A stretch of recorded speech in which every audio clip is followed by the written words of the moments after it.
Yep, yep, yep, yep, yep. Let me make this tea, guys. And then I'll be okay and ready to go. Mm-hmm.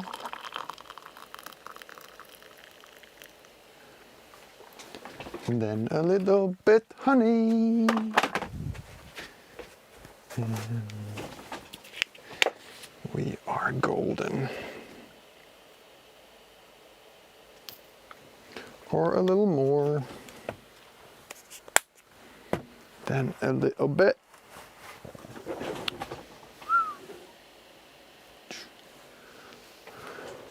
All right, fellow humans, how's everybody doing? How are you doing this lovely day?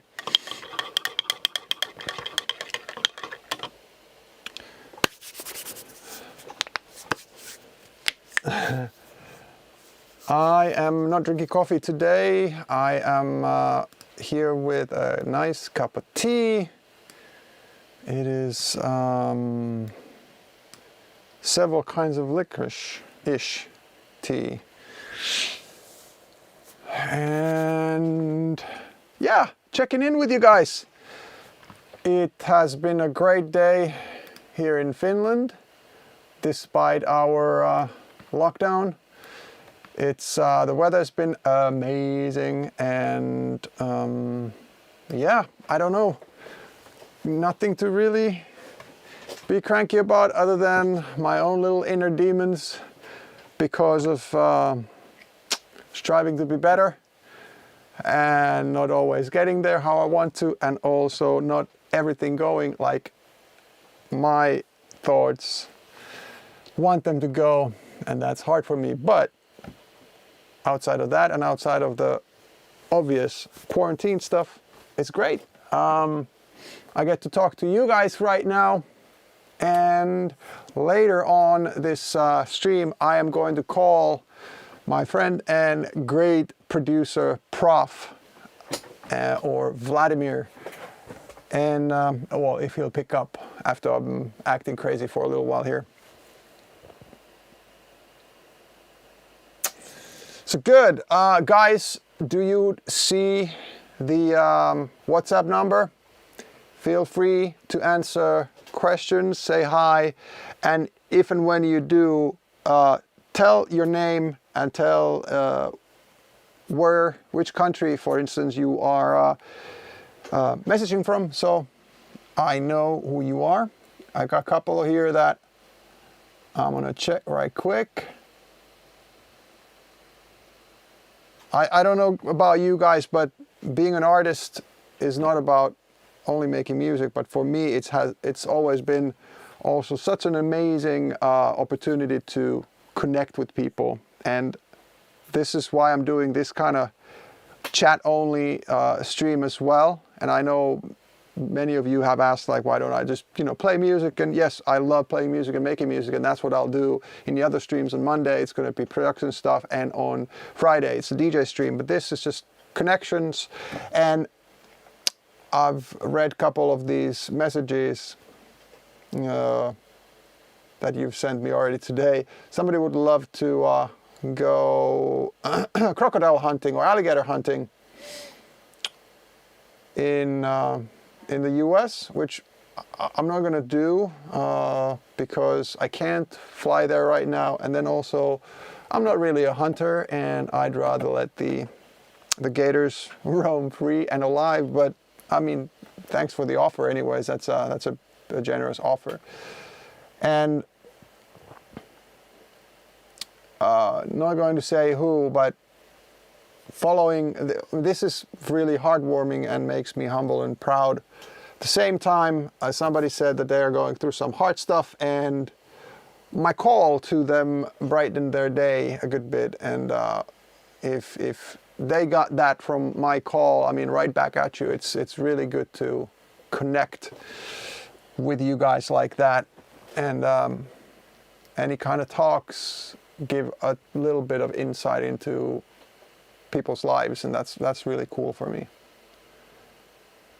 There is a text from India, from Kerala.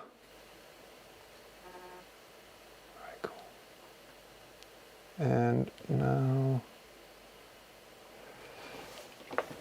this is a good one. What makes me happy at this moment? I'll answer that first. I got to take part in something today that I didn't even realize how big it sort of became, and I didn't really do anything. It was a thing where I was sort of an innocent bystander, but sort of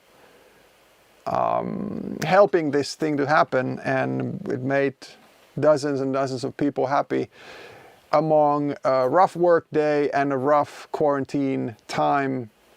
And so I'm very happy and proud of that as well. And then the follow-up question, or another question is, what if I got anybody to sing in my studio, you know, to work with me, and like a featuring artist on my next hit record? Well, don't know about my hit record. I hope those will come in big numbers in the future as well. But a collaborator of my dreams has always been Madonna, and she just is who she is. She's the, you know, amazing artist and has had a long and huge successful career, and she's always done what she wants to do, and that's really cool. I'd probably be a little nervous having her around in my studio, but I'd deal with it, and I'd hopefully push myself to be the best me to if I got to work with her. All right, so we're gonna do our first call. Erno Vänni, I apologize and anteeksi, mutta meillä on kansainvälisiä ihmisiä niin paljon, että on pakko tai parempi puhua englantia. All right. Okay, so let's see.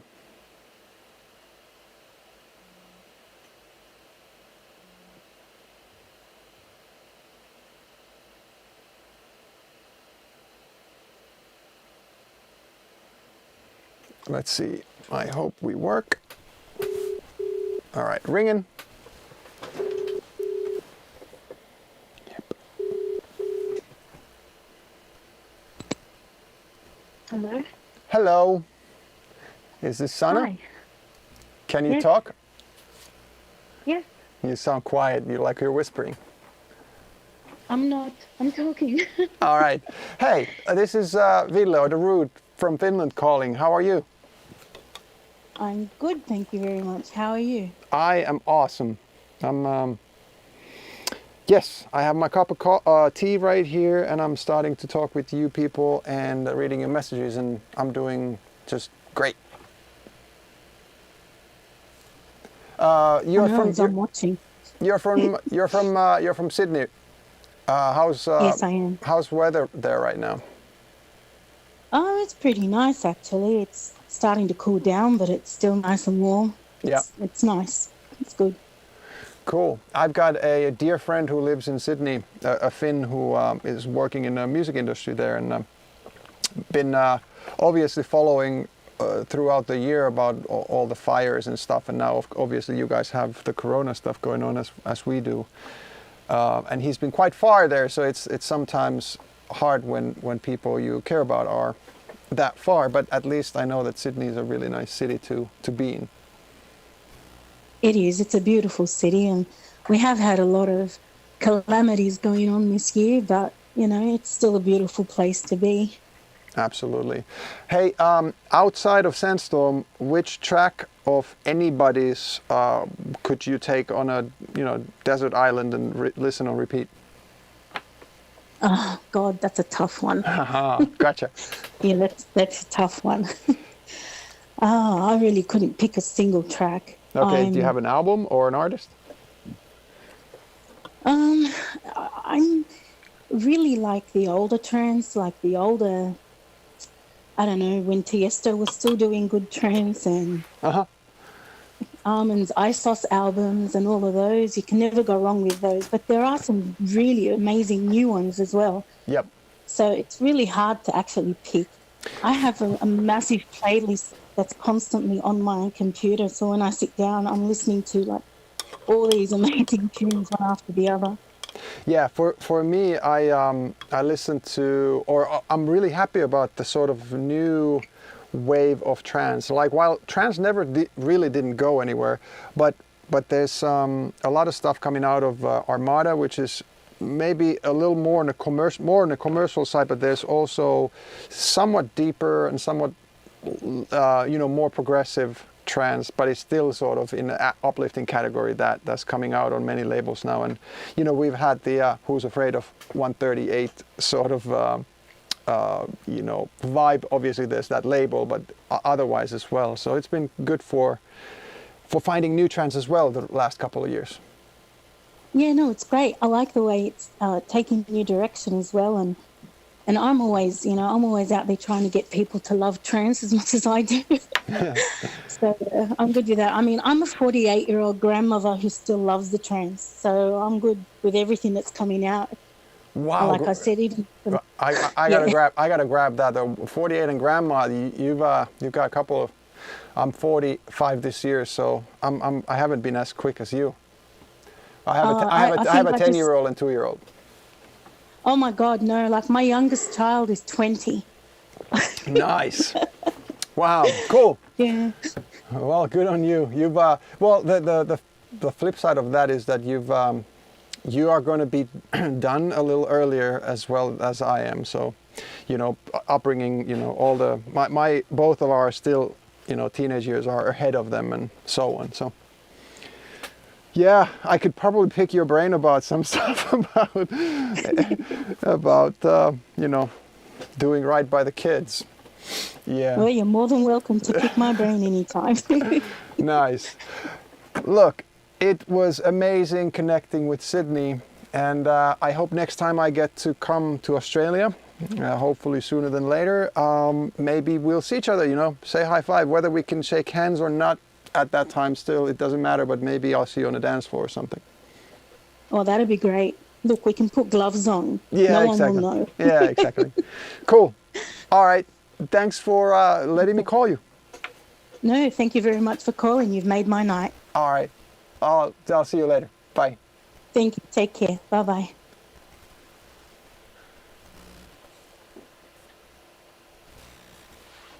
All right, so that's crazy. Australia. What is this guy asking? Hi, many questions. Let's do this. Second call. Except that I'm not going to accept any calls because I'm going to do the call-in. All right. Where did we go? There. We're calling Ireland. Hello. Hello. Hello. Hello. You hear me? Is this Calvin? Hello. Hello. Can you hear me? Hello. Hello. Hello. How long are we going to play this hello game? How are you? I'm great, thank you. And yourself? Hello. Sorry. Yourself, how are you? Very good, yeah. Nice. So, you know why I never get bored? Sorry? You know why I never get bored? It's because I call you and everybody else here and there. I mean, that keeps me from not being bored.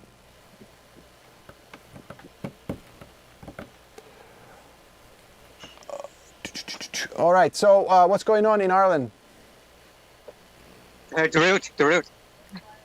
Tell me. Hello. Darude. I barely hear you. Yeah, there, I can hear you, yeah.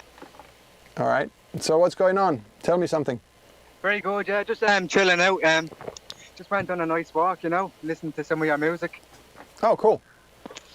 Yeah, just trying to pass the time, Yeah, awesome. I love watching your streams. They're very good. Oh, nice, thank you. And you are being Yeah. safe on your walks, right? What, sorry? You are being safe, keeping your distance on your walks, right? Yeah, I am, yeah. 2 kilometres. We're only allowed to go. All right, cool. We're supposed to, they're supposed to ease in the restrictions on the 5th of May, you know, so hopefully everything goes back to normal, you know. Yes, but I can tell you, and I'm not an authority nor a scientist, but it won't go back to normal, and you shouldn't actually believe exactly that you can just go back exactly normal, because the virus is not going anywhere that soon. But like you, I do hope that we get some sort of normalcy going very soon, because it's obviously quite difficult time for everybody. It sure is, yeah. What's Finland like? Are they on lockdown, or do you know when they're going back to normal, or restrictions? We are on lockdown. We have restrictions, but I mean, you know, you could go outside, you could go, you know, walk your dog and something, but there are recommendations of not being closer to like 2 meters to anybody, and no people over 10 of crowds anywhere. But I mean, I actually take that anyways, that if you shouldn't basically be hanging out close to anybody that is not, you know, in your immediate family. Yeah, exactly. Yeah, right there. Yeah. Yeah, but I mean, people obviously financial stuff for many companies and many private people. That's the difficult part here. But other than that, it seems that people are quite in good spirits in general. But obviously, yeah, that doesn't still take away the hardships that are like underlying anyways. Yeah, I know. Yeah, I just want everything to go back to normal. You know, I was walking and all, you know, and I just don't like sitting around every day. It's just real boring, you know. But your live streams keep me going, and going on walks and listening to your music and all. It makes me happy, you know. It gets me through the day, you know. Good, man.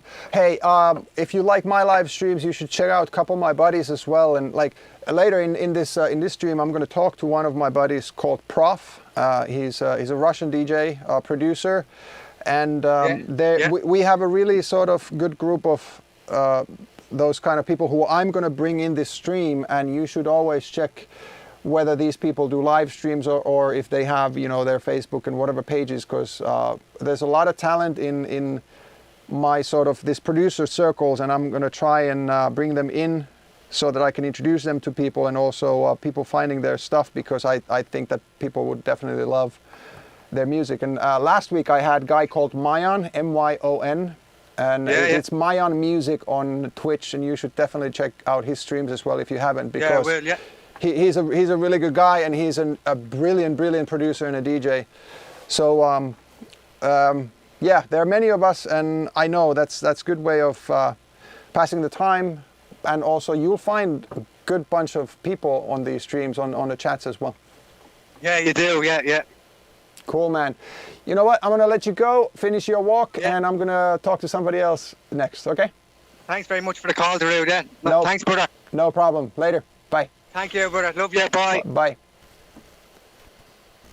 All right, so that was cool. That was Calvin doing his daily walk. That's nice. And again, I'm not going to pick up call. Wow, this is far. They are asking a question, but let's try.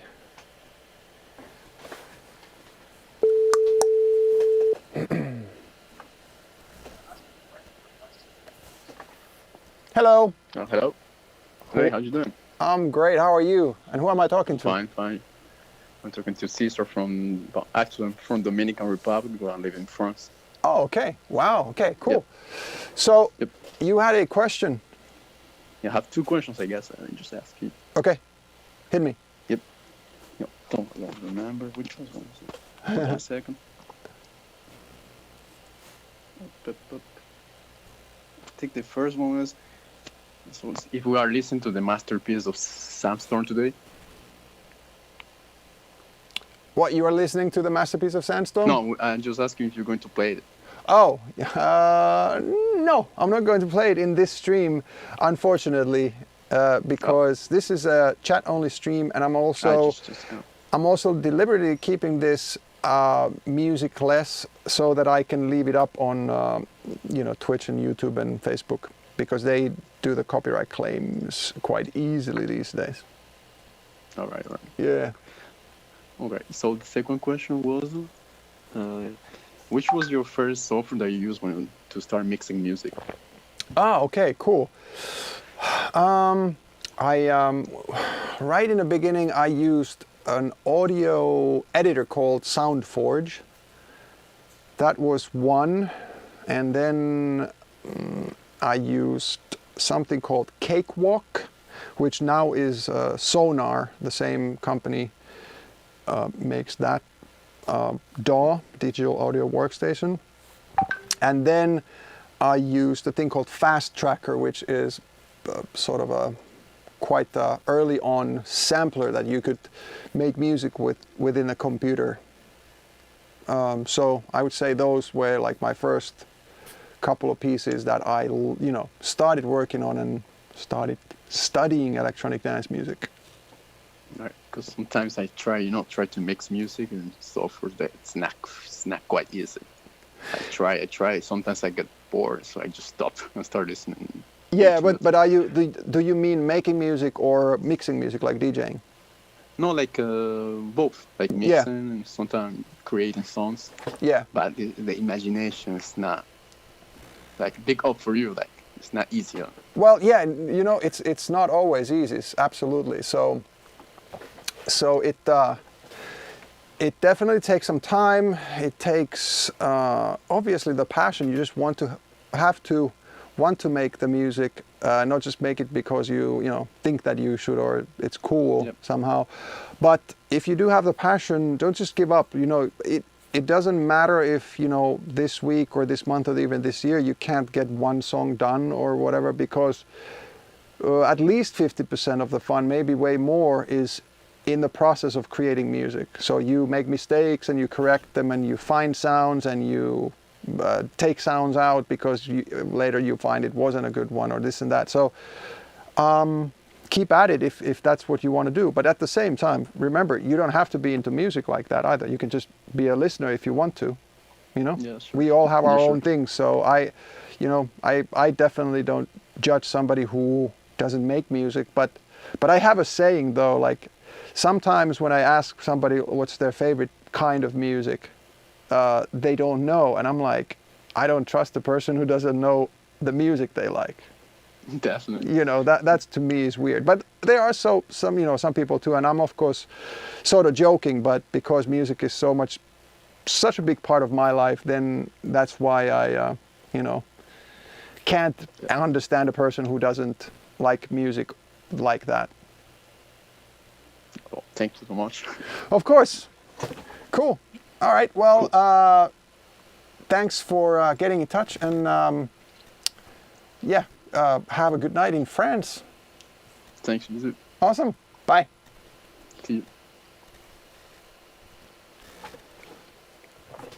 All right. I wonder if Vladimir is already watching, because I'm not sure if I have.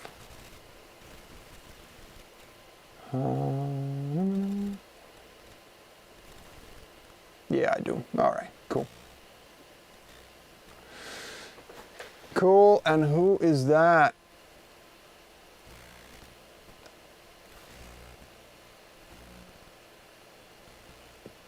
Cool. And now we're calling Canada. Hi, Rob. Oh, Prof. Vlad, you're there. Okay. Hello. Hello. Hello, Canada. How are you doing? I'm doing great. So, Wojtek. Yes, exactly. And we talked a week ago. Oh, I don't know really? if you remember. Nice. I thought that sounded familiar. I don't have the same messages on the screen. Okay, well, you know what? Maybe we'll make this a habit. Let's call every week. Yeah. All right, so what's new? Sounds good. Let's do this quickly. What's new since last week? I did some photo shooting in the night. Okay. Like I the guess night it sky? was Saturday. Yes, and it did Wow.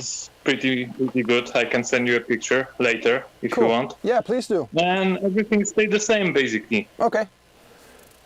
Well, good. Yeah, and I thought maybe you will give a chance to another people because maybe it won't be selfish from my side. That is amazing selflessness from you, man. Well, hey, thank you for sending messages and following again. And maybe we will call next week. And I don't know. Okay, I will follow. All right, and please send me the picture so I can see what kind of nighttime images you took. Okay, it's just the first steps of doing it, but All right. yeah, I will do that. No worries, mate. Okay, thank you. All Thank right. you for call. Once course. again. Later. Bye, take care. Bye. How about that? So, because I don't have sort of a chance to, well, I have a chance, but there's no point for me to save all these numbers. I just did not realize I called the same dude, but hey, Wojtek is a nice guy, so why not? Let's, okay, we had...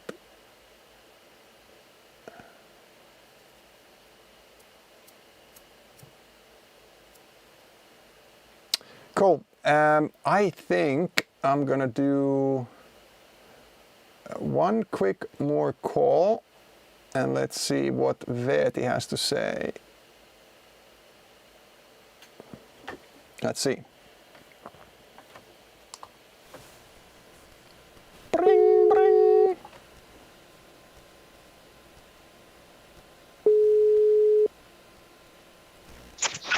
Halo. Haloo, onks Veeti? On. Veeti, onnistuuko sulta englanti? Kyllä. Okay, so we could change it to English because we have English listeners as well. Yes. All right, man. May I ask how old are you? 13. 13. Wow, you sound young. Yes. Well, cool. You had a question for me. Yes. Uh-huh. Sure. When are you going to make new music? That's a really good and valid question. And I am working on new music, and I would say that I have many new songs, several of them done and several of them quite done. But we are sort of, because of this situation that we have with the coronavirus and that, I'm not going to do the tour that I was going to this summer, and I was going to release music with that tour. And so now we're actually planning to do some other pieces of music, and then when we can, or when I can tour again, then I'm going to be releasing the ones that I planned this summer. But Yes. but I will be letting everybody know on these streams whenever I'm close to release, but it could be very soon. Okay. If, Well, thank you. if you have a chance to follow on the Monday streams that I do, it starts at 4 p.m. Then sometimes I play pieces of music that I am working on currently. So you might hear something that you might hear later than when the track comes out. Okay. All right, man. That's nice. Hei, tosi siistiä. Sulla on tosi hyvä enkku. Siistiä, että voitiin tehdä se näin, ja kiitti kun sain soittaa sulle. Joo. Okei, palataan. Okay. Moi moi. Juu, moi. Nice. So that was Veeti, a 13-year-old Finn who speaks really good English. Awesome, man. And now, if you guys would like to, I'm gonna call Prof, i.e. Vladimir, and let's see where I can find him now. And he's a good buddy of mine, and we... Hello. Hello, did I reach Prof? Who's that? This is Ville. Hey, man. Hello. Hi. How are you? I'm great. How are you doing? I'm pretty good. Yeah, I mean, we're all locked down right now. It's a perfect opportunity to make some new music, to, I don't know, have some fun with the closed ones. If you're not alone, hopefully you got a family. So yeah, I mean, probably it might be a nice time to enjoy yourself a little bit even. Yes, and I actually echo that sentiment, except that I have to say, though, I'm not complaining, but when we are home here now, locked down, and the schools are out too, we have 2 kids at home 24/7, and that's quite a lot of homeschooling and other stuff that needs to be handled, i.e. taking a good bit of time. But at the same time, like you said, it's a great time to be with your loved ones and actually having to be with them, but having to figure out stuff to do. So that new routine might actually bring out some good stuff too. Yeah, exactly. I mean, even if it's difficult sometimes, it's kind of a once in a lifetime opportunity. So yeah, why just don't try to enjoy that a little bit? Yeah. Hey, so all the listeners are, I'll brief or fill them in a little bit, but last week I called Mario, and oh, cool. The thing that connects us is, other than we all make music, and we've sort of known of each other before that as well, but we had this amazing experience last November here in Finland. And, oh yes. we shared an amazing 4 or 5 days at Anjuna Beats, Paavo Siljamäki's summer house. He was kind enough to invite us there. There were people like Dave Dresden, Andy Moore, you, Mario. We had Elo, i.e. Super 8 from Super 8 and Tab. I know I'm forgetting some people, but Markus Schössau was there. Markus Schössau. Yeah, and we made music a little bit, or some of us did, and mostly it was incredibly chill, and it was incredibly deep sometimes, right?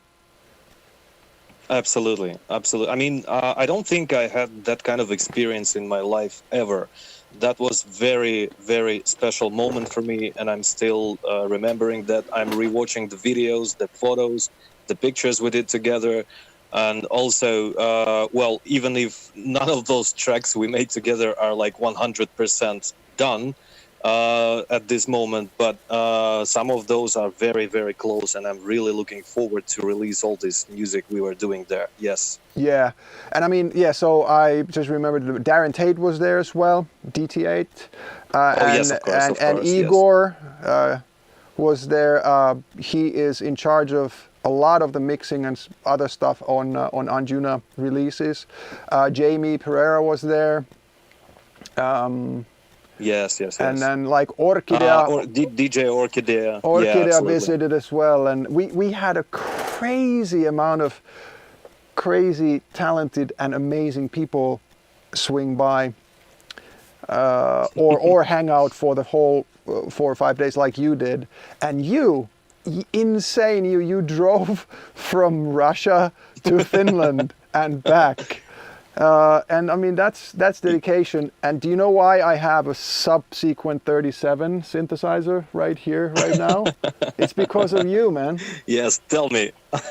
Yeah. So. Oh yes, that's amazing. Yeah, we. So Prof brought his Moog synthesizer, and that was my first time actually messing with one, in real life. I knew what it was, but that particular Subsequent 37. And so the amazing story is that my wife saw us on Instagram lives and the stories messing with the synth and other stuff in the studio as well. And she gave me one for Christmas, and that was amazing. But she saw, because I visited home after 2 or 3 days, and then I went back for another 2 days, and she saw it on me, how much fun we had just as a group, but then also just messing with the synth, and she wanted me to have that synth. That was crazy. Yes, that is so amazing. I'm still, if you don't mind, but I'm still telling that story to people around me that do you know, guys, that Darude wives actually bought this synth to him while seeing that in stories. That's exactly the way your close one's supposed to be for the musician. So yes, Yes. that was amazing. Yeah, it was amazing. I didn't really know what to say. It just felt like laughing and crying at the same time when I got home on that Tuesday then. You're a lucky man. I know I am, and you know what? She's probably listening or watching the stream as well. So I have to say that anyways. But yes, I truly am. That was one of the coolest things, and she's always been very cool. And she knows what I do, and she got to know me when I was already touring and stuff. So she knew what she got into, but I don't think she still realized all that goes with it.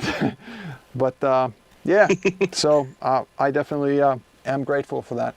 Hey, I pre-thought of some talking points, and so you've the earliest thing that I found of yours that I remember playing, and forgive me if there's a bunch of stuff earlier than that, but I told you then in one of our talks that I remember you and your stuff from quite far back.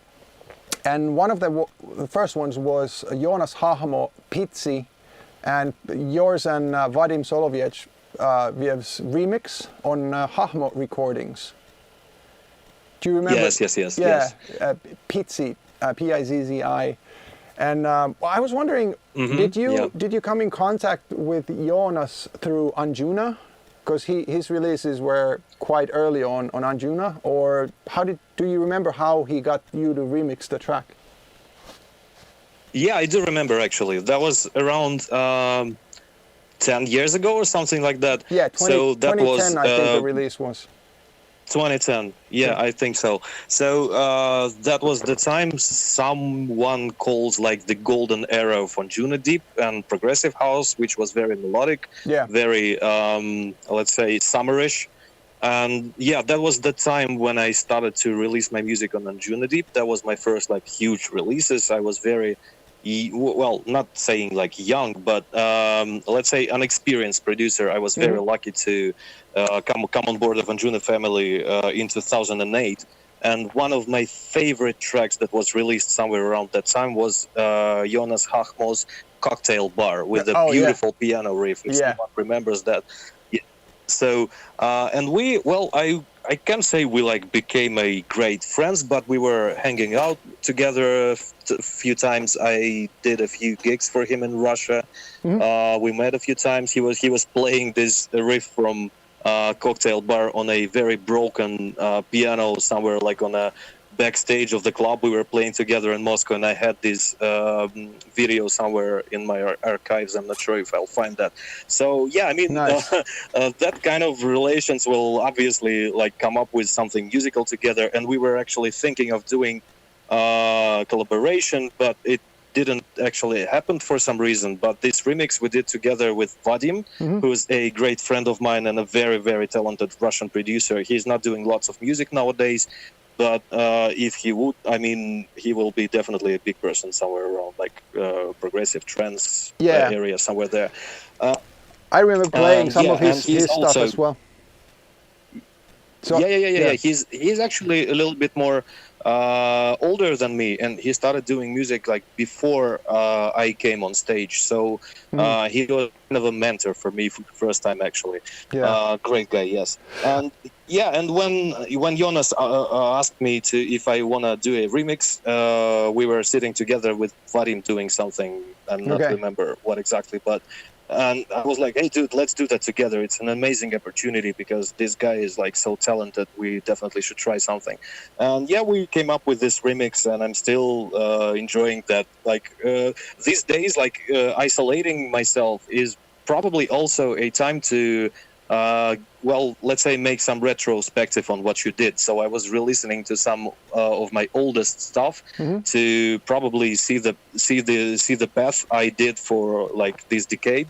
And I was listening to this one like probably literally yesterday or the day before yesterday. So that's very cool that you're asking about that right now. Yeah, well, Joonas is a really good friend of mine as well. So and I don't know if you've listened to his stuff with Kimmo now, K-System, the Lumisade material. It was released like out on Statement. It was released not so long ago, right? I've seen that somewhere Yes. in my promos, I guess. Yes, I think they've now been releasing under that for a couple of years, and it's been coming out through Statement, and you should definitely look for Yeah, Statement. Yeah, Mhm. you should look for a track called hold on, Ride 80XO. Ride 80XO. That's one of the tracks that I played a lot, for instance, in my sets. It's sort of this 126 housey Balearic trance 2.0. Like, it's not a uplifting, hugely energetic trance, but more on a vibey or techie or progressive tip. Melodic, but not crazy commercial melodic. I don't know how to explain it better, but I think you'd like it probably. I will because, definitely. Yeah. Okay, I have further questions because I really like the bass line of that a lot, and I just tried to figure out some stuff to. So Silk Music, what is that? Can you explain, people? Yeah, Silk is a very old record label, which is not very familiar to probably your audience because it mostly focuses on a smooth melodic progressive house, even like a deep vibes, also a bit of breaks, even some ambient or something. And these guys are amazing because they are literally putting out some very special stuff. The closest one I can compare them with is probably Anjunadeep, and Anjunadeep, both and Silk are doing some crossover parties in States lots of time. Like, for example, also like lots of musicians who were starting their careers on Silk became a huge guys on Anjunadeep nowadays. Marsh, for example. And I really love working with them because they are very, let's say, they gave me that freedom I was lacking working with the big labels. Because, for example, I'm a huge fan of a drum and bass, not like very banging, beefy, but very intelligent, liquid funk, that kind of stuff. I showed you some of my tracks while we were at Palace, if you remember. So, so that wasn't probably good enough for let's say huge drum and bass labels like Hospital or Focus or someone like that. But guys at Silk supported me by agreeing to release this EP, drum and bass EP, and their audience are very open-minded people. So when the drum and bass release happened on Progressive House label, people were really like enjoying that, and well, let's say they were really happy with that. So yeah, I mean, guys, follow Silk because that's an amazing smooth music. Yes. Yeah, because I saw that you have several releases on there. For the last time, is that a Sub 37? The like the lead sort of this bassy lead sound. Do you remember? Yeah. So. Of course I remember. So before Sub 37, I was. Actually, my first synth I bought recently was Arturia's Matrix Brute, which is analog synth. It's a little bit bigger. For instance, while Sub 37 has 2 oscillators, well, we're not counting the sub oscillator, right, or the noise. So this one has 3 of them, and that's a paraphonic thing as well. It's like you're getting your let's say C from first oscillator, E from second oscillator, and G from the third one, right? So that's paraphonic thing. Obviously, I'm not explaining that to you, but for the listeners, so I was choosing between these 2, like Sub 37 and Matrix Brute, and I chose Matrix Brute to buy, like in the first place, not because it's better or something, but Sub 37 as a probably any other Moog has its own character, which is really, really precise. You can easily say that is definitely a Moog because of that filters on that and whatever, all this tech stuff. So I bought this one because it was a little bit more diverse, let's call it that, right? And this thing on a for the last time was made with the Matrix Brute. So actually, I learned all this analog CV kind of synthesis using this one. Okay. Because well, it's a little bit more harsh, not that sophisticated, like not that smooth as Sub 37, but that's a good one to learn your math about sound design on a analog synth. So Okay. the next one was Sub 37, and I bought that like probably 2 months before my trip to Finland. Okay. And by the way, you were not the only one who got that after our meeting. I know. Darren And- Tate bought one, and Dimur bought one, so that's Yeah. 3 of them. Yeah, and I know. Marcus are buying one for him literally right now. Yes, I think we should somehow convey that to Moog, so they, I don't know, we need a little bit of at least a shout out on their socials or something like that. Why I'm asking Oh is, yeah, that's a good idea. why I'm asking because I was listening to some of your tracks here, and you had an EP come out last year. For the Night and Another Try on Anjuna Beats. What was it, Anjuna Deep? Yes. And That was Anjuna Beats. It's Anjuna Beats for me nowadays. Yeah. James Grant, who's running all the Anjuna labels, like both Anjuna Deep and Anjuna Beats, once called me victim of the gap. So it's like when I was producing music for Anjuna Deep back in the days, it was like 1 and 28, very summerish, dance floor friendly, and Anjuna Beats became more like banging, more prime time, peak time. And Anjuna Deep went even deeper, and I stayed somewhere in between of those. So he called me the victim of the gap. Yeah. But yeah, I mean, I found something, and that's more for Anjuna Beat than for Anjuna Deep nowadays. Yeah. Yes. I really enjoy For the Night. I mean, I don't mind Another Try, but For the Night definitely is the one that I've been playing here and there, and it's you know, we talked about it, I think, then too. Like I play like the 1-2-6, 1-2-8 stuff in the beginning of my set, and not necessarily exactly trancey then, but then I progress to like 132, something like that, and it goes more towards.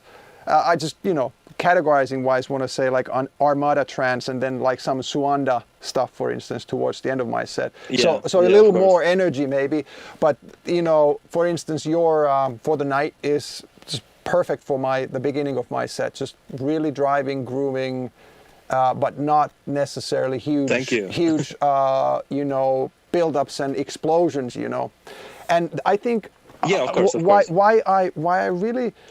It's an interesting thing for some people have the skill to make amazing music with maybe a touch less energy, or maybe a touch less. I don't know what the word is, like subdued, like not that big and flashy and bangy and whatever, but it still works so well. Yeah.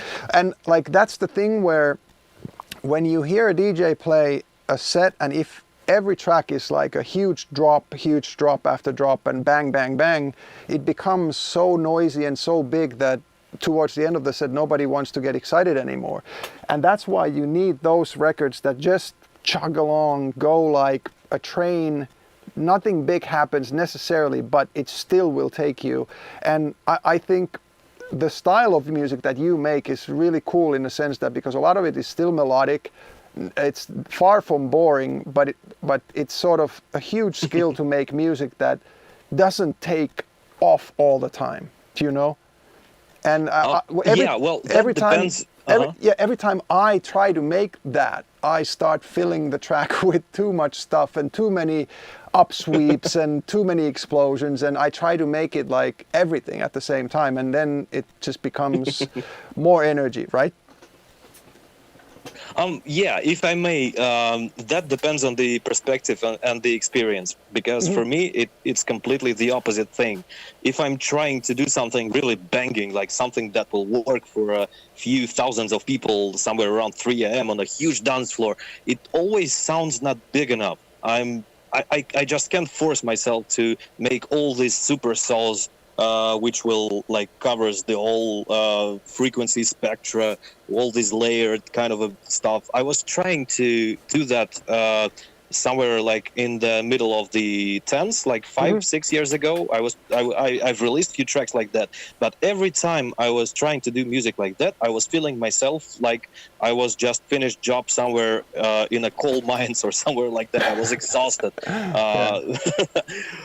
And yeah, I mean, that's probably something to do with your perspective on music, and that's it. I have a few let's say instruments I'm playing. I play sax, I play piano, so I have the classical training, right? So that's why probably making music like more melodical stuff is way more important for me than making it really banging. So if it's difficult for you to come up with something like where the less is more, it's completely the opposite thing for me. So it's not better or worse, it's just something different. I know, exactly.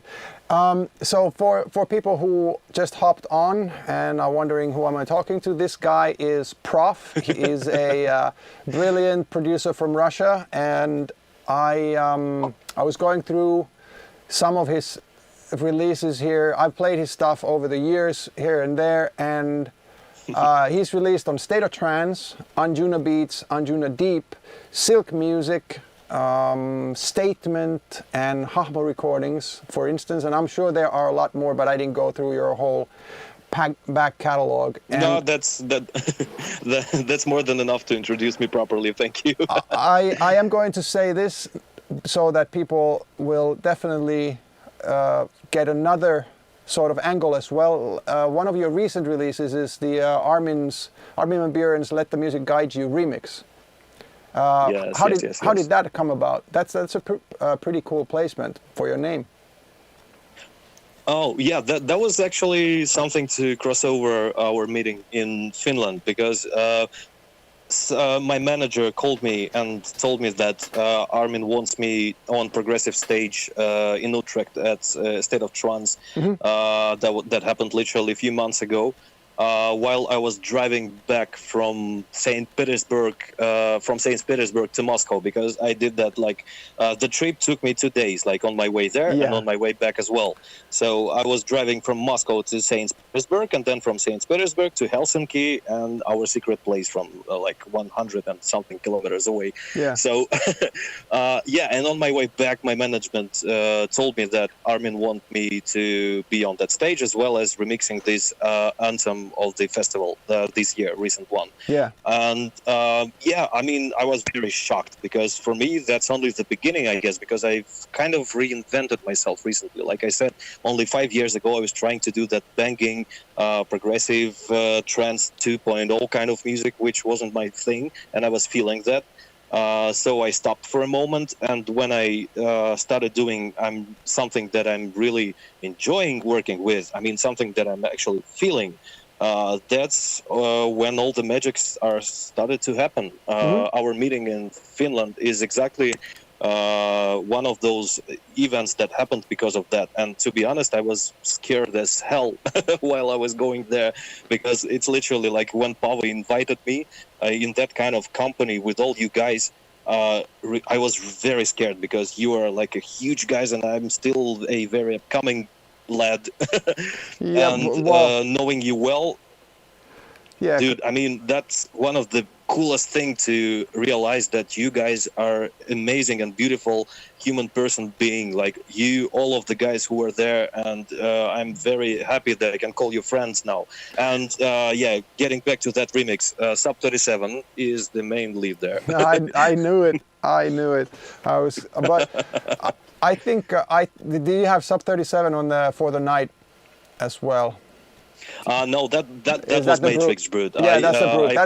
Those are quite similar. For the Last Time and For the Night, it's not the same sound, but that has a similar vibe to it, the sound. I was very inspired by something that Stefan Bodin do with all his melodic techno stuff. I know that it already evolved and went even further somewhere into that area, which is not very familiar for me as well as for you, I think. That progressive house that performed and produced by someone like Tale of Us, for example, right? Stefan Bodin or Joris Wurn or someone like that, like very strict housey progressive music, which is not completely my thing, but I decided that I will take that vibe and try to blend that with that progressive sound we all love and enjoy in a more of a trancey part of the EDM stage, let's say. So yeah, that's why I did that. And the story behind that is pretty curious, though. So there is this Arturia plugins collection, right? Like lots of them, and there is this replica of the Moog, which calls like I think Mini V, I guess Mini V version 3. So and literally the first preset you're hearing when you're opening the instance of that in your project is gonna be 3 oscillators bass. It's the name of the preset there, Okay. which is literally literally 3 sounds on every oscillator, detuned a little bit, and some of them are like octave higher, some of them are octave lower, something like that. So that was the main idea of the track, and it wasn't very interesting with all these things. So while I was doing my research and math on freshly bought Matrix Brood, I just decided that I will do exactly the same as in this preset in the software version of this Moog, but on the Matrix Brood. And I did exactly the same, like with the same knobs position, with the same triggers, with the same automations, ADSR, whatever, you name it. And the funny thing, it sounds completely different, but amazing. So that's how I came up with that one. Yeah, I thought this sounded mixing-wise great, like all of your stuff does. But and then the delay on the main ARP melody, that really tight, short delay. I like that a lot. It adds sort of, it fills air a little bit, but then it becomes its own sort of almost like harmonic thing in it, because it's and I found that was a cool like a cool delay. It's not very common. I think I don't hear that often. I hear things drenched in reverb and I mean just like fourths or whatever, like sort of regular normal delays, but this sort of tight short one was kind of cool. Good idea. Yeah, thank you. Can I go a little bit more nerdy here? Will that be interesting if I'll try to explain that thing? Yeah, of course, man. I mean, at least to me. Yeah, why not? So the thing behind it is, the first thing you need to understand, I mean, not you, but everyone who's listening right now, obviously, is that working with the monophonic analog synths is an amazing thing, but they're all about post-processing. So if you really want to have them singing like beautifully, dimensionally, and that kind of stuff, you will need to do a lots of post-processing thing. First of all, like EQ and that kind of stuff to blend them into the mix. Yeah. Because there are lots of harmonics and all of them are very uncontrollable at the first sight. So when you're doing that, well, it kind of blends the mix, but then it's nothing than a mono signal. It's raw, it's animalistic, it's analog, but it's still a mono signal somewhere right in between of your ears, right? Yeah. So to make that a little bit more dimensionally friendly and 3D kind of like spacey, yeah, you need to come up with something. And regular delay is not probably not the best solution here, because it will be too common, right? Too obvious. So there is this thing, it's not actually, technically it's not a delay, it's a reverb, but there is this thing, the diffusion, we call that diffusion, because it's like, for example, if you will try to imagine the ball, like the tennis ball you're throwing like in front of the wall, it will like bounce out of it and you will catch that at the same yes, exactly. So you will catch that exactly the same you threw it, right? Yep. If it's the balloon filled with water, it will splash all over the room. And the diffusion is the difference between this tennis ball and the balloon filled with water. So all these delays, all the taps are sounding a little bit more different, a little bit more corrupted, and that's what makes it alive. And other thing is lots of automation. Like here, this second will be the more of attack on the filter. This one will be a little bit more detuned. This one is gonna, let's say, we will quiet down the first oscillator, and etc., etc., etc.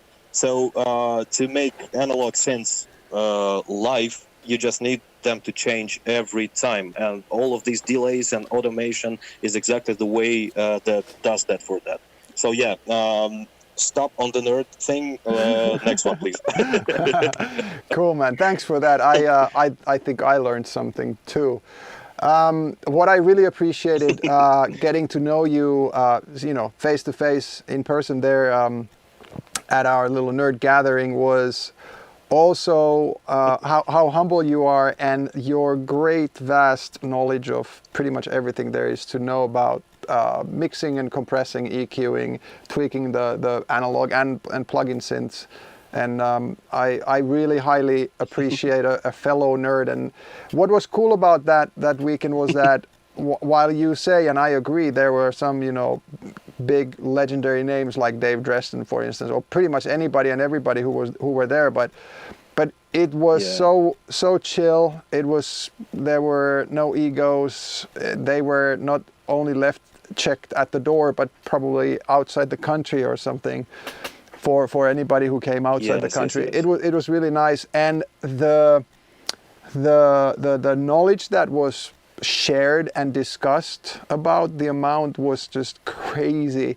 And I remember this one I don't remember who said it, but it was incredibly funny when all of a sudden like somebody said like, "Hey guys, wait a minute, like, do you realize that we've sat here for like 45 minutes, we've talked about multi-band compression and nobody wanted to leave?" Because any other room, yes, you would, talk about anything like that, and one after the other people would start just gathering, and lastly you would have maybe the two guys talking, but there was just us, like 8 or whatever people, and picking apart different multiband compressors and ways of using them, and everybody just got more and more into it. It was incredible. It was awesome. Yeah, that thing. And also it's like when we are meeting somewhere like around the globe during some parties, it's always like, hey man, how are you? Okay, I have to play a set, or I have to leave because my plane is in a few hours, and it's not the best opportunity to know each other better. Yeah, exactly. At this point, it's definitely, meeting like that is a perfect condition for all of us to know each other as a regular human being, sharing same passion. Yeah. And one of the coolest thing about it is that when Pavel made this group chat in WhatsApp, to tell everyone like you guys can come, and so to invite us, right? Yeah. One of the coolest thing that happened literally like more than half a year ago, right? Somewhere around the half a year ago. Yeah. And this chat is literally live and kicking. I love it. It's like the first time I'm doing when I'm waking up in the morning, I'm catching up with all the things you guys were talking about, and maybe telling something myself, all these amazing and stupid pictures Andy posting there, and I love it so much. Yeah. I'm very happy that it's still alive. And you know what's cool about it as well is that yes, we have funny pictures and this and that jokes going on, but like just the other day somebody was asking, hey, how would you guys do this, like a really nerdy or technical music production thing, and somebody throws in, hey, I would do it like this and this. And the other day we were talking about streaming equipment, streaming software, this and that. It all really is sort of it's been alive and for a really good purpose, not just a bunch of stupid guys, telling stupid jokes, but it's actually been very sort of good in a sense, in a professional sense, but of course on a personal and sanity sense, because we can share these things that maybe not everybody else would understand exactly. Yeah, of course. And last thing but not least is the amount of support and love people there showing to each other. Yeah. Because with all this bloody virus, I'm sorry to bringing that up. Obviously, it's not the everybody got like enough of that already. But my point is not about the virus. But if someone is feeling sick, others are literally asking how are they today, supporting, and it's like I was very, very touched when, for example, you asked me how I'm feeling today, like, yo, Vladimir, please check in. And I mean, that is something you don't get a lot in your life. Probably that happens between your close one, like inside of your family, but usually not like that. And I'm very happy and honored that I have you guys who's supporting me, and I can support you. That means a lot for me. Yeah, of course. But hey, I do want to bring it up in a sense, because one of the reasons why I'm streaming more is because I don't have my live gigs right now, so that's why I have more time to stream. And I'm looking for a couple of things. I'm looking for contact with my fan base, and also this gives me a great excuse to call somebody like you, for instance, and combine those two. But then also knowing, we're all probably, the musicians especially, looking for ways of making a living sometime in the future, because a big part of a lot of our income comes from the live touring. So first of all, I think I'm correct that you are feeling a little better, because you were a little sick as well, but at least I'm revealing stuff a little bit, but you said that you didn't, you were tested, but didn't have the COVID, right? Yes. I had all the symptoms, which was very, well, let's say, there are like 5 symptoms, which is the most common thing. And I get like 5 out of 5. Yeah. And I was making the testing, and that was negative.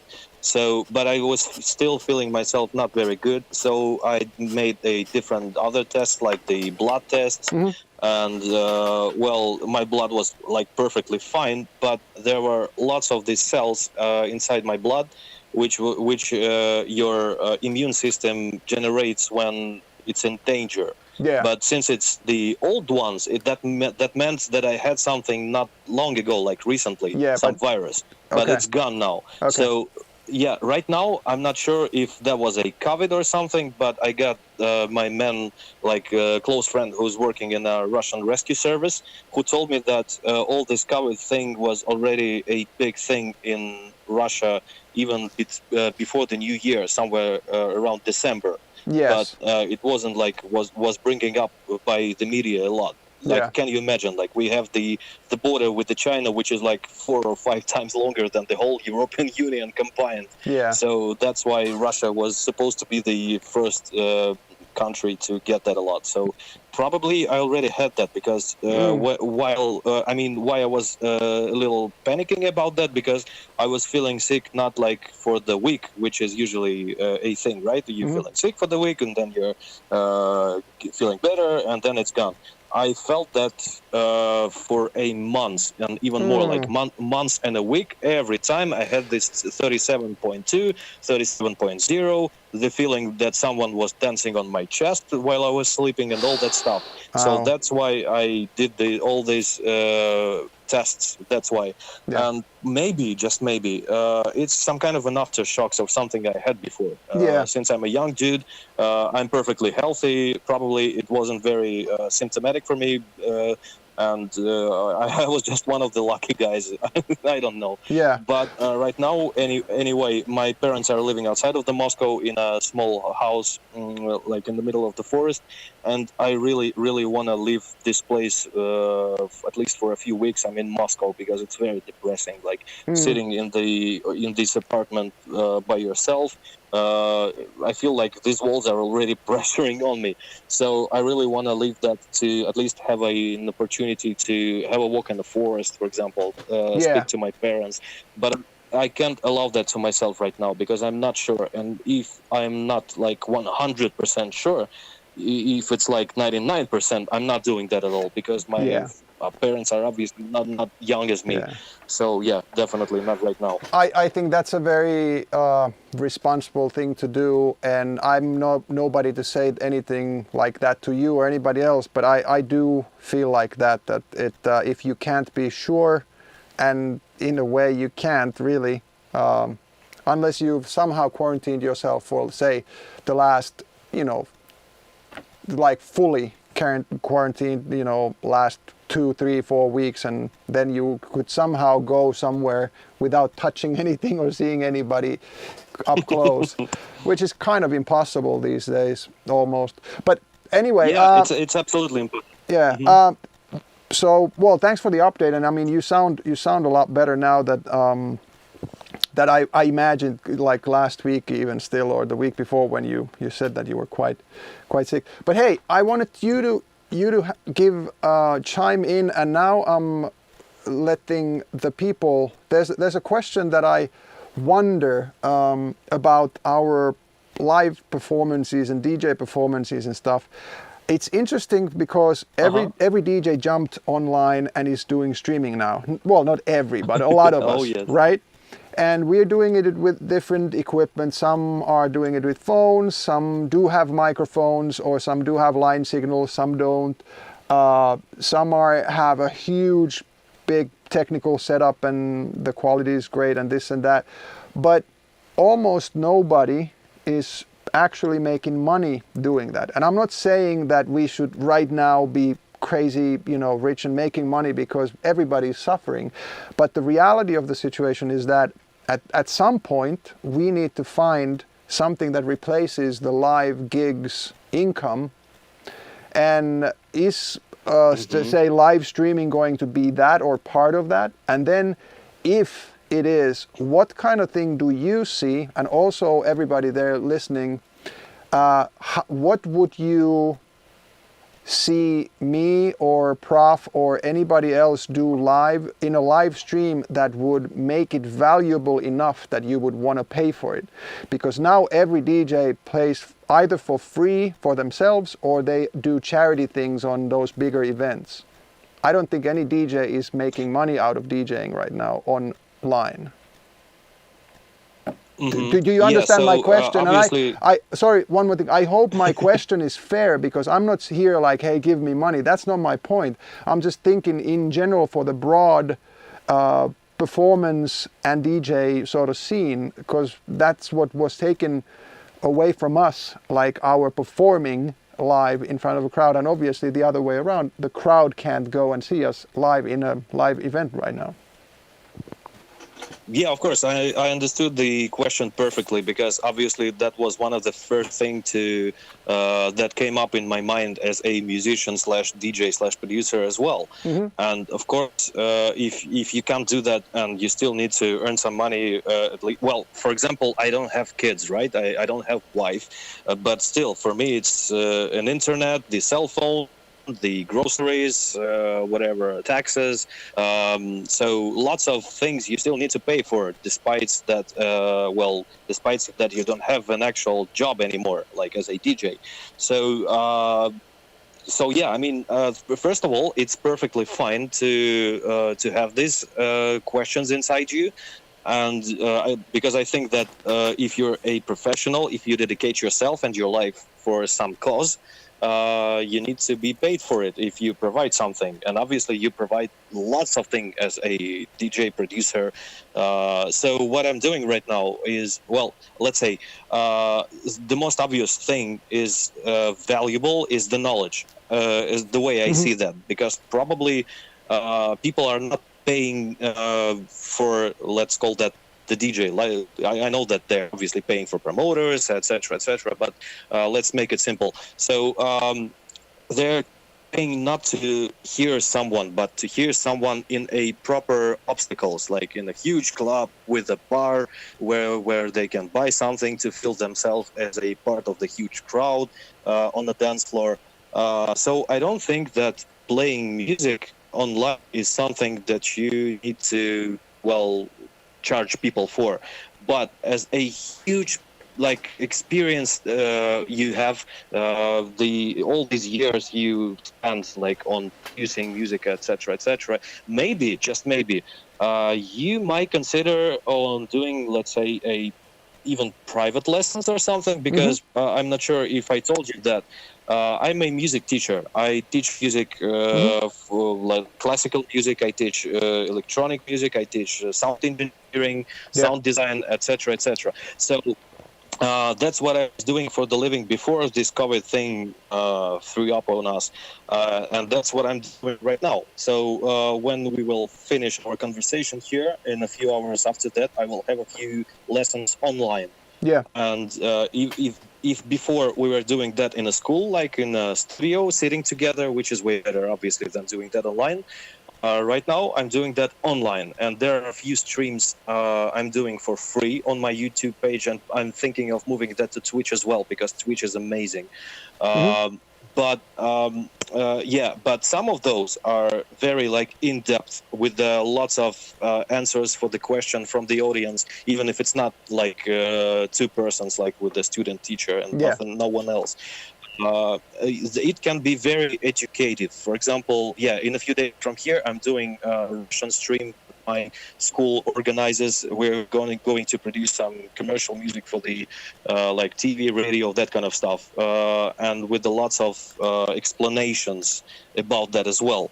So probably sharing knowledge is a very valuable thing, because no one can replace your experience with something that was written in the book or said something on YouTube or something like that. So yes, that's my answer. Yeah. Okay. And I do agree. And I personally, I have I have some of that stuff brewing. I'm also that's just me, but I'm going to be working on some like sample packs and presets at some point as well, depending a little bit on sort of how much time or what, and also what do I decide to steer my energy to. And yes, actually, interestingly, before this actual lockdown happened, I had a chat with this this school that would like to do, even before this, it was interesting, we would have done like couple of lessons a year at least remotely. So I would have, just hooked my stuff up and onto Skype or something similar, and they would have I would be the teacher or the lesson giver in this end, and then they would have either 1 or 25 people on the other end in the classroom. And then I would visit them like once or twice a year, face to face as well. And I mean, that would be, cool just on multiple levels, but it would be nice because you could do most of the work remotely. And I'm actually very interested in that, because I like the teaching aspect of it. And to me, it doesn't feel like teaching. It just feels like chatting nerdy stuff like with you, So it just needs to be a little more organized, obviously, so that it makes some sense to the people, and it's in a concise form. But one of the coolest. No, go ahead. Yeah, go on. No, I was I just wanted to say that. Okay, now you. So, okay, I will do that. Yeah. So I just wanted to say that one of the coolest thing of me becoming a teacher a few years ago, like 5 years ago, is that I actually learned a lot of new stuff myself, because if you want to explain that properly, you need to know your part of that like very distinctive and clear. So teaching is an amazing thing, because you as yourself are learning lots of stuff. Yes, absolutely. But I also think that to be a teacher, you need to be in the mindset of that as well, because I've known teachers who have too big of an ego, or they are too much of an authority. I know everything. And once you have that aura around you, that at least me as a student was pissing me off all the time. Yeah, well, when this guy invited me to become a teacher like 6 years ago, I wasn't sure that I can do that myself. I was very I was thinking, what can I share? I mean, I'm just sitting here triggering knobs and doing that stuff. So what can I provide for someone? And he said something that actually calmed me down a lot. He said, come on, you have a very nice quality music, and you just need to explain that the way you see that. And if people are like smart enough, or not, no, that's a bad word, not smart enough, but opened enough, they will take something from you. If they're not, they won't. Yeah. So you just do your thing, and we'll see what will happen. And that helped me to at least start teaching people. And right now I'm feeling like 100% comfortable about that. And probably you thought that I know my stuff a lot while we were at Pavel's place, because I was like able to explain that properly. You were Not because I'm a super professional or something. you were in a teacher mode. Hey, so if I mean, you do international remote lessons as well, right? Or do you do everything in Russian, or English is fine for you? I mean, if people wanted to get a lesson from you after they listen to all of your amazing music, how do they find you and how do they get you to teach them? Oh, okay. So pretty simple. First of all, yes, I'm doing that. It's not a problem. And also for me, it's a great opportunity to practice my English, because if I'm not speaking English a lot, it's obviously becoming worse. So it's a win-win situation for all of us. It's so okay, yeah, you guys fix. can contact me on. Yeah, yes, exactly. I missed my flight. So yeah. Okay, that's for another stream. So you guys can contact me on every social platform you will find, like Facebook, or well, probably here, the Whisper, right? That's how they call the private messages here, the whispering, and we can talk about it. At least we can discuss what can we do to organize the proper session or something. Yeah, I'm completely open for that. So yeah, give me a call. And it is PROFF, Prof. And just look for him. And I think if Rob can, Rob is one of my moderators on the chat. You can, or Nick, you can toss Prof's link on the chat again. But it's Prof and all the platforms, and you'll find him. And you'll also, if you go and Spotify or YouTube and look for Prof and Anjuna or Silk Music, you'll find his stuff there as well. Thank you so much. Of course, man. Hey, I think I'm going to wrap it up here with you. Thank you so much for joining me. And I know we'll be talking over the chat, but we can also do this again. Let's just say, you know, we can check in another couple of months or a year and see how you're doing. But thanks for joining me, and let's keep in touch. Yeah, absolutely. Thanks for having me. That was very interesting. And yeah, let's do that. Let's do that more often. I love that. Cool. Hey, I think I'm going to reveal a little secret. This dude called Andy Moore might be my next week's call. Oh, that's a good one. I will be in the chat. All right. Cool. See you later, man. See ya. Take care. Bye-bye. You too, man. Bye. Alrighty, folks, that was awesome. Anyone who joined late or didn't get that at all, that was Prof. Vladimir Ershov from Russia. He's an amazing producer and released stuff on all kinds of labels like Anjuna Beats, Anjuna Deep, Estate of Trance, Silk Music, Statement, what have you. There's a lot of stuff you'll find if you check on, well, whatever, YouTube, Spotify, Apple Music, everywhere. I'm gonna see if I'll do a couple more quick calls, and then we're done for today. Like I revealed, I think I'm going to have Andy Moore from UK, another amazing producer and a really cool dude who I'll call next week. And if you guys want to, I'll remind you on socials or something, but if you guys want to, you can figure out questions for Andy. He's released a lot of stuff under his Andy Moore alias, and he's also the guy behind AVA Records, or is it Recordings? I don't know. And yeah, next Wednesday is with him. I'm gonna call Brazil. Let's see how this is gonna go.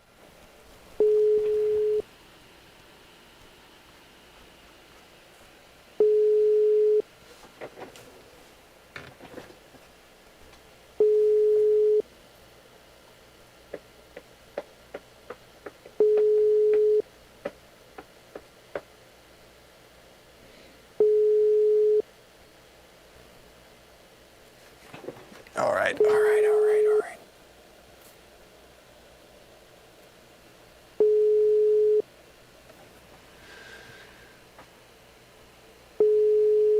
So we're not getting a response.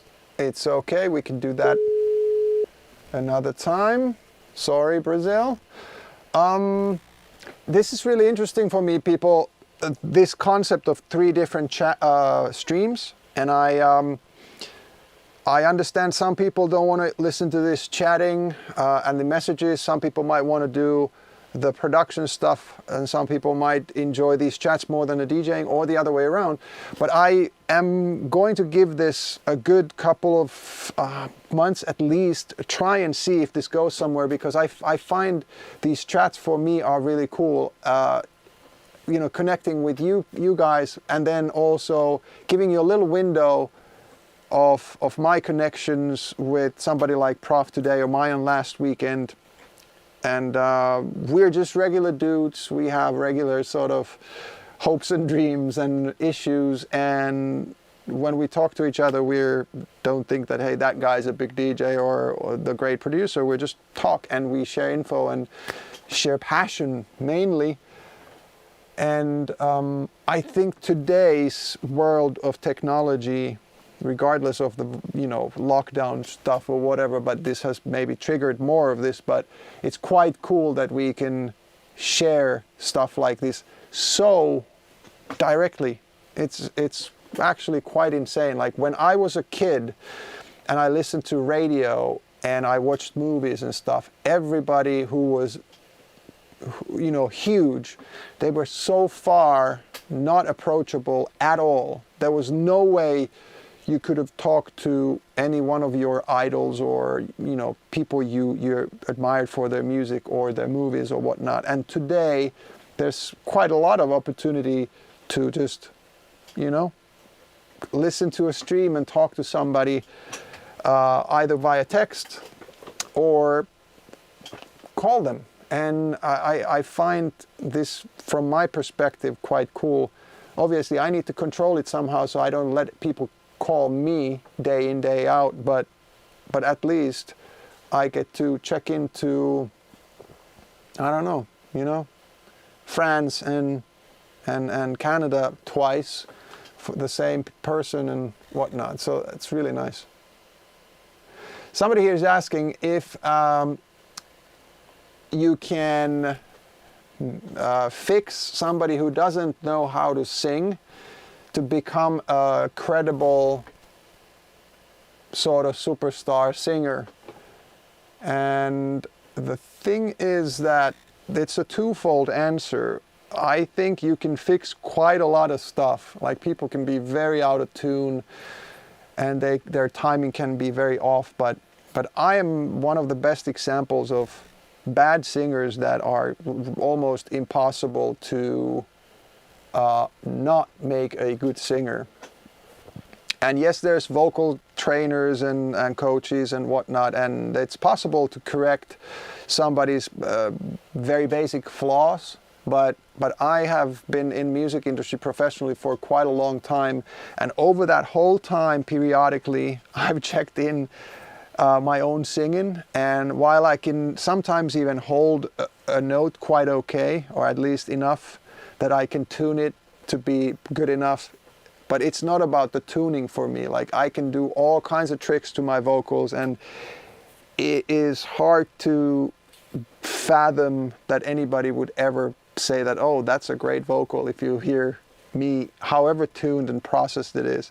The only thing that I can do is sort of make it a full vocoder sound, like a robot-ish kind of thing, and then you wouldn't recognize me, and then you wouldn't sort of hear the sound of my actual singing and how bad it really is. And I know everybody who doesn't like their own singing says that, but I know that also from professional point of view, because one of the things that I would love to be able to do is to sing well enough so I can make demo vocals for my own tracks, and then I can take them to a singer and they would take it from there and sing it well. And it's sometimes impossible for me to even do that, even if I fix however much. perfect pitch can't be taught. That's quite true, apparently. And very few of us have perfect pitch, but quite many of us have relative pitch, which means that if somebody plays you a note and then they play another note, you know, either if they're in the same, different octave, the same note, or if they are, you know, I don't know, a fifth or whatever, and you can tell if it fits or not. Or if you have played whatever tuning that one note has, but then you play another note that is, you know, a fifth, but then it's off by 25 cents, for instance. Most people recognize that as well. So most people hear out-of-tune things quite easily if they are prompted to try that. But very few people have the capability of saying whenever they hear whatever sound that, hey, that's an A or that's an F. And I've met a couple of people who are like, oh, and they're correct, by the way, too, like, hey, that's an F, but, you know, maybe like 20 cents flat. Or that's, you know, that's an A and it's a little sharp, just with no reference. And I've tested them, and it's kind of crazy.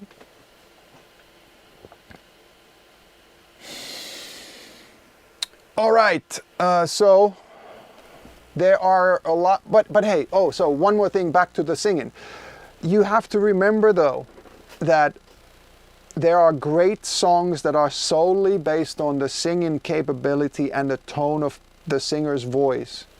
But then there are also songs that have either a short snippet of a voice, or they might even have a chorus line, but the singing doesn't really have to be great. Like they can be yelling, or they might lack nuance, or they might be too vibrato or no vibrato, whatever. Like technically said, the singing is not that great. But those can easily be hit records, because that doesn't matter when that song grabs you some other way. Like if I don't know what would be a great example, but like there's several punk or millions of punk records that don't have that great singing, for instance, but because there's so much energy, the message in the song or the melodical hook or the yelling is just so catchy that you automatically start singing to it with them. And it doesn't matter how great the singer is, it just matters how great the performance is and how great the vibe is. So it's a very multi-level question, really, or answer. Okay, so I'm going to do one call, and then we're going to call it a day. And let's see who is...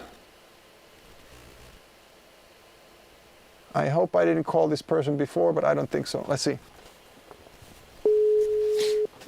We got...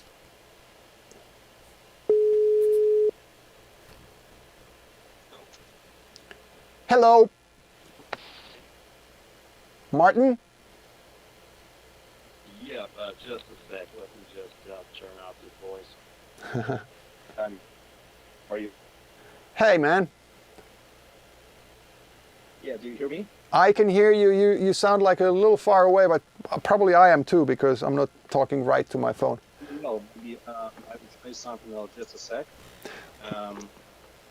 Can I ask you where are you located? Where? Right now? Sorry, say again. What continent? Right now I'm at home. Just, sitting in studio and watching your stream. Oh. So, yeah. Cool. How are you doing? I'm doing great too. Now you sound, you have like a nice little, very quick echo after you, but it's okay. I think we hear you just fine. Strange. Well, maybe it's a small issue with the phone, but it doesn't matter actually. No, I think it's not a big issue. Don't sweat it. Don't sweat it. We can hear you. I can hear you just fine. It's just, it sounds like, yeah, anyway, it's all good. Okay, so, what's going on today? Well, actually, just making music and just chilling out, trying to, get rid of that routine and watching the media. Cool. What kind of music do you make? Just that. Well, I think you've heard me a couple of times. It's Martin Graff here. Oh, dude. Oh, that's you. I'm sorry, man. I just Yeah. had Martin. Yeah. No worries, no worries. Oh, well then I do know what you're doing. Okay, cool. So, well, what's been on today's agenda then? Like, are you doing? well, Are you yeah, working? Are you working on your own material right now, or producing for somebody else, or? Yeah, right now. Right now, actually, a lot of material I can say. In next month, the tune with Zara Taylor comes up, so that's really exciting thing. And there's a lot of music coming up this year as well, mainly through the Black Hole, and I'm working also with other labels to, make something more like expand some new areas in my music catalog. Okay. Right now, I'm working on a uplifting tune, the first one in my entire career. Nice. So we'll see how it goes. Actually, I got really nice feedback. So yeah, I think it will go through the Black Hole as well. I will just see what Mark will say. Yeah. But he's kind of surprised yet. He didn't hear anything yet, so we'll see. Okay. Cool. Is this lockdown thing affecting you? Well, honestly, a little bit yes, because the daily actions, the daily life is a bit limited. For example, if I want to go for a walk with my daughter, well, it's kind of limited because the kids to 13 years old just cannot leave house basically. Yeah. So the quarantine is getting crazy. Yes. Yeah. I agree, man. We so in Finland we are allowed to do like family walks and but you have to be quite strict, or should be quite strict, and my family is. But then at the same time, it doesn't matter even if you're strict and whatever. But the mental aspect of this is quite significant for many people, I believe. And it's interesting, and obviously then well, no, it's not outside, but adding to the mental aspect is, of course, people have to worry about their well-being financially as well, and then just in general, because we don't know how long this is going to take, so then that makes it hard too. Like if somebody said like, hey, let's hang tight till the beginning of June, and then that's that, then it would be easier because you would have that sort of goal, but now we're just having to wait, so then it's kind of weird. Yeah, actually it's really hard to plan everything because if they think they have control on the situation, actually it comes up, they don't know what to do. They just don't know how to fix that. Well, actually the whole economical process is also the imbalance right now, and so yeah, it's global feature. It happens everywhere, and it's really hard to take control over that, and it affects just everyone. Yeah. Yeah. It's kind of bad. It's actually cool. So I called Prof earlier, and I'm sort of trying to do a sort of a peer colleague phone call every Wednesday, but now I got to do sort of two because I called you. Actually, you didn't. That's me. So yeah, let me ask you. Yeah, let me ask you. So, are you on a Mac or PC? Actually, I'm working on PC all the time. Well, it's kind of funny. I've been working on Mac in the past at the school times, but the balance between those, it's two different areas. Actually, Mac is kind of friendly because you don't have to seek for all the updates to your software, hardware, or all so on. But PC computer is actually, I think, more straight. It's much easier to make a routine when you were working. Okay. So, yeah. And are you on Ableton? Well, basically, I've been working on many softwares in the past. I've been working on Metal Studio, which I'm using until today, and which is funny, I'm using the version 8.0 all the time, so some people can tell that I'm a vintage guy. Yeah. But yeah, I'm finding the 8.0 version the best one, and most orientative, not so complex, and you can just squeeze everything. Every idea you have in your head much simpler than on more complex software. So, yeah. But I've been working on Ableton. I've been working. So yeah, I'm kind of nerdish. Yeah. Software. So what is your favorite software plugin synthesizer? Well, it's kind of hard to say. Actually, I've been working on Silent One a lot. I have about 3,000 of my own sound banks, so It's a main one when it comes to sound, but I love to fill it up with Omnisphere, Yep. with some Spire sounds. I've got some vintage stuff like a Zebra and so on. Yep. I'm just, love to make a layering a lot. So yeah, that's All right. Have you tried the phase plant yet? well, By kilohertz or kilohertz? kilohertz. You mean what exactly? Phase plant. It's PHASE plant. It's a synthesizer. It's if you haven't, check it out. A kilohertz phase plant. It came out a little while ago. I think I've been watching a couple of reviews on YouTube about Yeah. this one. I dig it a lot. Like it's I think it's like sound designer's dream. It's sort of like a Serum or Massive in a sense that you have wavetable stuff there, but you can basically add all kinds of synthesis and sampling in it, and then route them and modulate them in weird, crazy ways. But the sound design thing that I find really cool is that they have this parallel plugin architecture. So the effects stuff, you can have 3 parallel effects routes.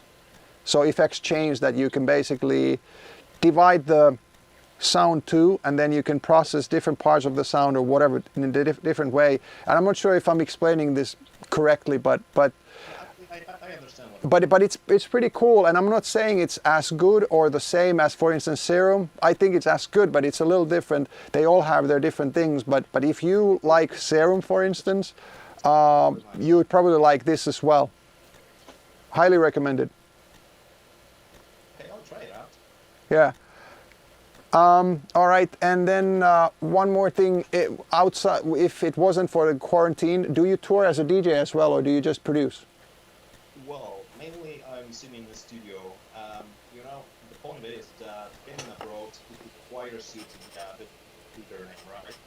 I mean, you need to be recognized in many areas, especially to first.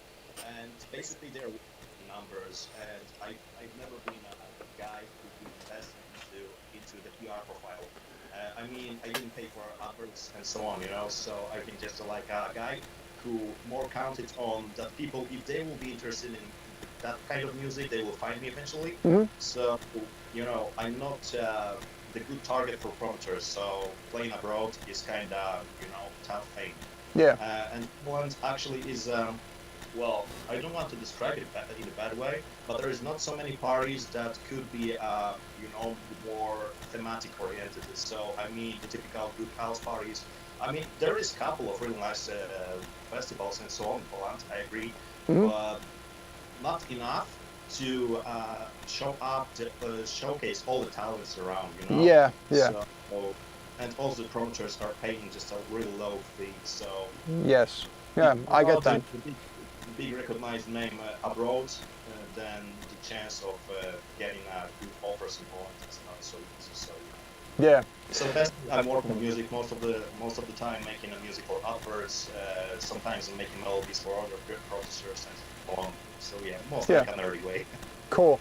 And so I've got to end this with you soon, man. But it's been great catching up, and for everybody to check you out. It's Martin, MartinGraff, Martin Graff, and they'll find you online, and they should definitely check out your stuff. We've been crossing paths basically online for I don't know how long now, as long as basically I can sort of remember, starting from my my own forum and then various social medias and stuff like that. And Martin actually has made a pretty cool remix of one of my tracks, which one day we will actually get it out to, because I have a plan of getting old stuff remixed and released at some point, but today is not the time. But I still have that there, and before we are getting into any sort of release phase, I'm going to ask you again if you want to retouch it or anything like that time, but that should happen one of these days. Time will come. I will just work around it more. Yeah. Because, you know, my sound changes every single day, actually. So who knows? Yeah. I will come up with Yeah. next time. I know how it is, man. But hey, thanks for picking up, and let's keep in touch. Yeah, sure. Thank you for the call, Vila. Of course, Have a man. nice day. All right. Later. Bye. All right, and that line makes a lot of noise when you have to amplify it. Okay, so that's crazy. Martin Graff, a Polish producer who I've crossed paths with several times, and such a nice guy. He's very knowledgeable as well, and I've talked over emails and messages with him about certain synth stuff and all kinds, and he's been kind enough to, with very, very good version, remix some of my stuff, and I hope I can get it out at one point. And now I'm going to wrap it up. One more question from there was, I still haven't tried the Genesis Pro synth myself because it's PC only, and I have a PC that I could try it on, but I don't see a point of me using my time on it right now just to try it because I couldn't use it in my work. But it looks amazing. I watched the videos. I heard Umet talk about it, explain it, and it has a couple of really clever modulation and live playing features that some or many other synths don't have. So it's probably a great synth overall, and especially for that €1, $1 price, it's unreal. So we haven't used this angle yet today. Hi. I'm going to call it a night. I'm gonna go and have some dinner, hang out with the family, and I thank you so much for joining me today, and I am going to be live again on Friday at 6, and I'm going to start this Darude Sandstorm Balcony Jam, which is Parveke Darudet in Finnish, and it has become a thing here where nutty Finnish people go on their balconies, backyards, cars, boats, whatever, at 6 p.m. Friday afternoon and play Sandstorm and go nuts. And it's not, it doesn't have that much to do with me, but it has to do with somebody starting that thing, and then they join in solidarity to forget the Corona thing for a little while and have a little bit of fun for just that 3-4 minutes and let loose. And people have come up with the craziest costumes. Like, it was Easter, so we saw a lot of witches and all kinds of stuff, a couple of Easter bunnies and whatnot. And that Friday DJ set starts with that at 6. So if you want to hear Sandstorm, that's your chance. Hop on with me, and then I'll DJ for 2 to whatever hours. Last time I actually did like 4 hours, but it could be 2 hours, it could be whatever, I don't know. We'll just see how it goes.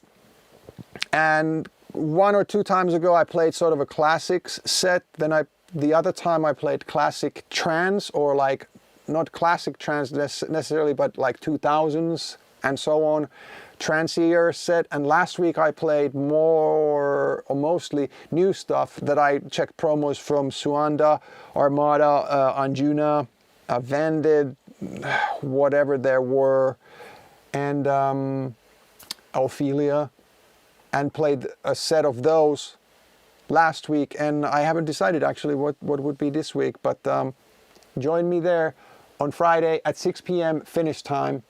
Then next Monday is going to be a production set at 4 p.m. Finnish time, and there was 3 tracks, Out of Control, Next to You, and label this that you are choosing between which track I'm going to break down, show how I did it, what's in it, and how it came about.